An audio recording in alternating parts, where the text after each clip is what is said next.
Hi viewers, welcome to AP police TV. ప్రతిరోజు ఒక real హీరోని మీకు పరిచయం చేసే ప్రోగ్రామే మన రియల్ హీరోస్.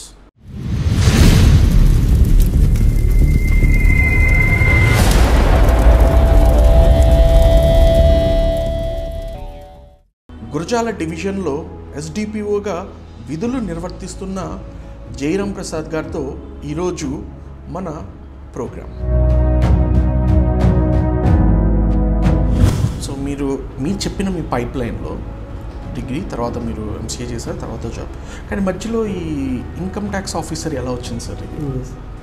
వాళ్ళు ఇన్స్పెక్టర్గా ఒక 3 years చేశారు రాజమండ్రి. దాని ముందు ఒక పిఎంఆర్డిఎఫ్ అని ఒక ఫెలోషిప్ కూడా జాయిన్ అయ్యానండి, prime minister rural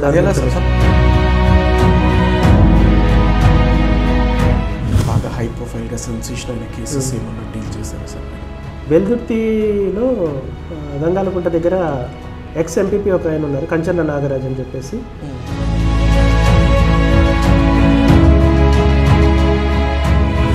after Kurnool sir, so next తర్వాత డైరెక్ట్గా ఇక్కడే పోస్టింగ్ అనుకుంటాను. This is my first posting. కానీ మీరు పోస్టింగ్ రాకముందు ఇక్కడ ఒక సెన్సేషన్ కేసు జరిగింది, ఆ కేసు ద్వారా మీరు ఇక్కడికి రావడం జరిగింది. సో ఎలా ఉంది సార్, లైక్ మీరు వచ్చినప్పుడు సిచ్యువేషన్ ఎలా ఉంది ఇక్కడ గురజాలలో? అంటే ఆ కేసు ద్వారా కాదండి, ఆ కేసు అప్పటికే మొత్తం టోటల్ అంతా ఫైనలైజ్ అయిపోయింది. ఓకే.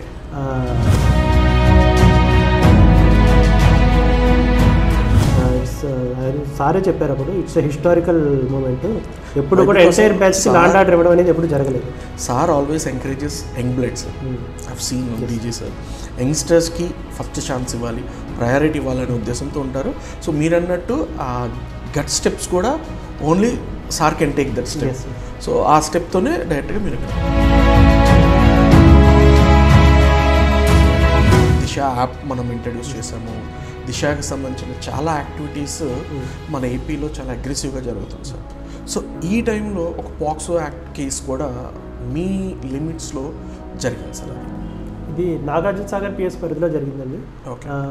ఇలాంటి కేసెస్ విన్నప్పుడే మనకి హ్యుమానిటీని కూడా క్వశ్చన్ చేయాలనిపించే కేసు ఇది. యాక్చువల్గా